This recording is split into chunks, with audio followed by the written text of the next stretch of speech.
Assalamualaikum warahmatullahi wabarakatuh. Halo Sobat Cibo, salah satu gunung yang menjadi favorit para pendaki adalah Gunung Merbabu. Dan sebelum kita masuk ke dalam cerita mistis atau horornya, kita kenalan dulu yuk sama Gunung Merbabu. Lokasinya ada di Jawa Tengah. Secara geografis, letak dari Gunung Merbabu ini sejajar dengan Gunung Unggaran dan Gunung Merapi, dan terbagi di 3 wilayah administratif Provinsi Jawa Tengah. Yang pertama, kaki gunung sebelah barat itu masuk ke bagian Kabupaten Ngawi. Yang kedua, kaki gunung bagian timur dan selatan itu masuk Kabupaten Boyolali. Dan yang ketiga, kaki gunung bagian utara itu masuk wilayahnya Semarang, Bo. Biarpun Gunung Merbabu jadi favorit para pendaki, hingga saat ini Gunung Merbabu termasuk dalam kategori B. Jadi klasifikasi dari gunung aktif itu ada 3, Bu, dari A, B, dan C. Di mana tipe A itu adalah gunung aktif yang setidaknya sesudah tahun 1600 dia melakukan erupsi 1 kali. Dan tipe B adalah gunung yang sesudah tahun 1600 itu tidak meletus tapi masih menunjukkan gejala seperti kegiatan solfatara atau hembusan belerang. Nah, tipe C ini adalah tipe gunung yang erupsinya tidak dicatat atau tidak diketahui dalam sejarah, tapi masih terdapat tanda-tanda kegiatan masa lampau seperti bentuk lapangan solfatara, walaupun pada tingkat yang lemah, Bu. Merbabu sendiri punya ketinggian itu 3145 mdpl, Bu. Ya, lebih pendek sedikit sih dari Gunung Semeru yang punya ketinggian itu 3676 mdpl, bukan? Merbabu sendiri itu punya 3 puncak. Puncak yang pertama adalah Puncak Kenteng Songo, yang kedua Puncak Triangulasi, dan yang ketiga Puncak Syarif. Dan menurut catatan sejarah juga, gunung ini tuh pernah meletus sebenarnya, yaitu sekitar tahun 1797. Nah, dari sekian jalur yang dianggap mudah oleh para pendaki, yaitu melalui jalur Selo. Sementara jalur terberat atau yang tersulit adalah jalur Wekas. Dan jalur yang paling terpanjang adalah jalur Suwanting. Terus apa sih yang bisa dinikmatin di Gunung Merbabu itu selain puncaknya yang emang menarik para pendaki untuk pergi ke sana? Sebut aja Ketep Pass, wisata alam Grenden, Top Selfie Pinusan Kragilan, agrowisata Banyuwangi Suroto, agrowisata Stroberi Banyuroto, Taman Wisata Kopeng, Kopeng Treetop Adventure Park, Gunung Telomoyo, Bukit Gancik, New Selo, dan Candi Lawang. Nah, itu adalah wisata atau wahana wisata yang bisa dinikmatin bareng keluarga, Bo. Jadi yang nggak meluluan buat para pendaki ya. Nah, buat kalian yang para pendaki, ada 5 jalur yang bisa kalian lewati. Nah, jalur pertama itu ada yang namanya jalur Selo, yang dari base camp sampai puncak itu sekitar 5,75 km. Nah, yang kedua itu ada jalur Suwanting, yang dari base camp sampai puncak Triangulasi itu jaraknya 6,45 km. Nah, ini merupakan trek terjauh, Bu. Yang ketiga ada jalur Wekas, yang jarak antara base camp sampai puncaknya itu sekitar 5,6 km. Yang keempat ada jalur Cuntel, yang jarak base camp sampai puncaknya itu sekitar 6,4 km. Dan yang terakhir adalah jalur Tekelan, yang mulai dari base camp sampai puncaknya itu sekitar 6,1 km. Nah, setiap jalur ini pasti punya plus dan minus kan, tapi ya sesuai dengan pengalaman para pendaki sebelumnya, kalau jalur yang paling teraman itu ya itu tadi, jalur Selo. Sebab di jalur ini itu treknya itu nggak terlalu curam, Bu. Ada yang pernah kesana kah? Nah, gimana menurut kamu yang pernah kesana ini? Jalur mana yang paling enak menurut kalian?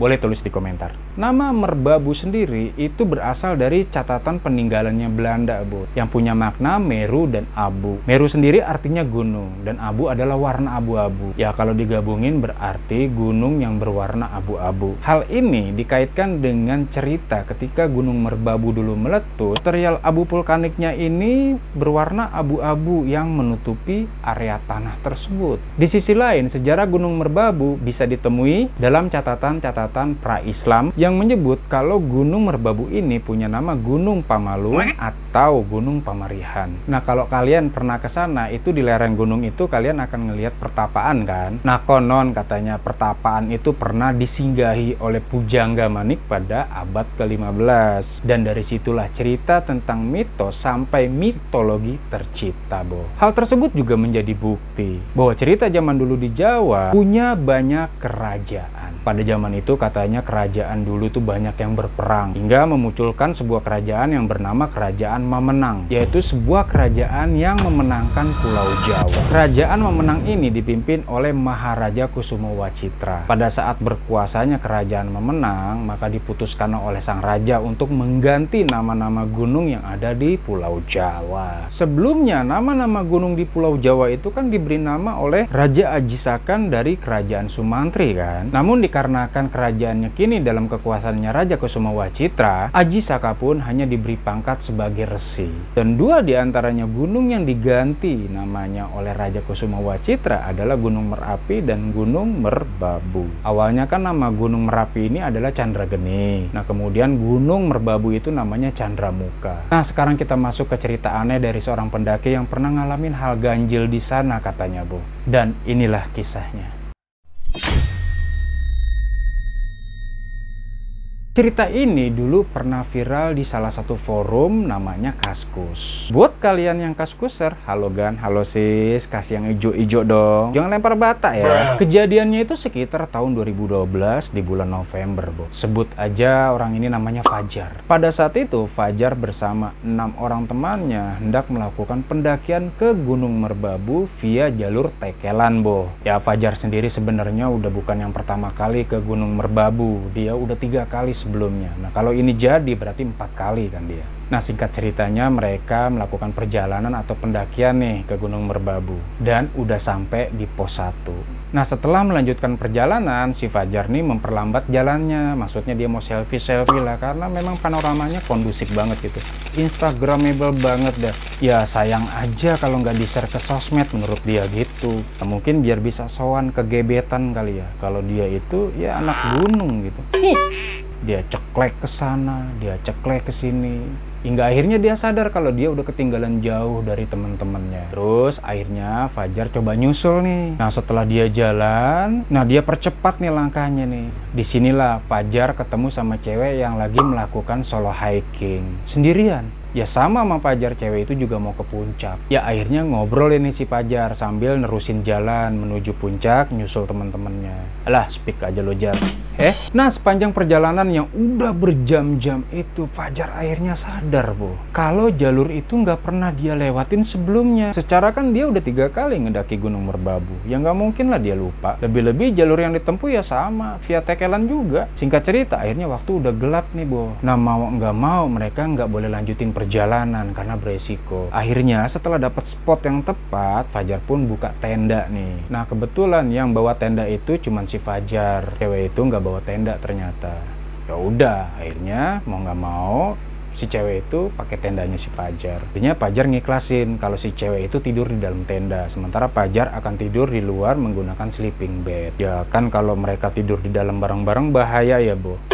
Nah, malamnya sebelum tidur mereka ngobrol-ngobrol dulu sini. Si cewek juga cerita kalau dia itu ditinggalin sama rombongannya dan dia lagi berusaha untuk nyusul, tapi belum kekejar. Nah, setelah panjang lebar mereka ngobrol, akhirnya mereka putusin buat tidur lah. Ya itu tadi, cewek itu di dalam tenda, Fajar sendiri di luar pakai sleeping bed. Nah, singkat cerita, kata si Fajar, tiba-tiba dia dibangunin sama cewek itu. Dan ternyata dilihat jam, udah subuh, Bu.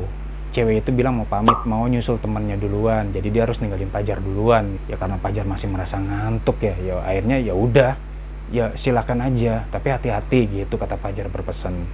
Akhirnya cewek itu pergi. Sekitar jam 8 pagi, akhirnya Fajar bangun nih. Karena suasananya juga udah panas kan, udah terik gitu loh. Ketika dia bangun, kaget dia, Bu. Posisinya dia itu ada di tepi jurang. Sambil ketakutan, akhirnya Fajar coba beresin nih. Coba packing tendanya sama peralatannya. Ketika melakukan proses packing inilah, tidak jauh Fajar ngelihat tas ransel. Dideketin lah nih sama Fajar tas ransel tersebut. Ternyata setelah dia inget-inget itu tas ranselnya si cewek semalam. Ya udah, akhirnya Fajar bawa dong. Nanti juga kan di puncak ketemu. Dia mau kasih. Mungkin pikirannya si Fajar nih, cewek itu sengaja naruh di sana biar dia jalannya enteng untuk nyusul teman-temannya. Ya udah, akhirnya Fajar packing. Selesai packing, akhirnya dibawalah ransel itu cewek. Singkat cerita, sampailah Fajar nih di puncak. Ketemu teman-temannya dong. Nah, akhirnya ada nih salah satu temannya bilang, Jar, lo kemana aja? Ya Fajar akhirnya cerita kejadian itu. Mulai dari dia lagi selfie nggak diketinggalan sampai dia ketemu sama si cewek itu. Dan kemudian dia bermalam di salah satu spot. Cewek itu pergi dan dia tersadar bangun udah di pinggir jurang. Dan akhirnya dia nemuin tas dan bertanyalah Fajar ini sama temennya. Lo ngelihat gak ada rombongan lain yang ada ceweknya? Nah temennya Fajar dan juga yang lainnya kaget ngedenger Fajar ngomong gitu. Soalnya sejauh ini yang ada di puncak itu rombongan mereka doang. Atau mereka aja, gak ada lagi tuh rombongan yang lain. Ya udah merasa bingung, akhirnya Fajar tetap bawa itu ransel. Ya berharap dia ketemu sama tuh cewek ketika dia melakukan perjalanan turun dong. Ya singkat cerita, setelah mereka selesai aktivitas di puncak itu, mereka kan harus turun nih ke bawah nih. Setelah turun ke bawah, mereka ketemu beberapa rombongan lain yang memang tidak pernah ada ceweknya. Pun Fajar juga pernah tanya, di kelompok lo ada ceweknya gak?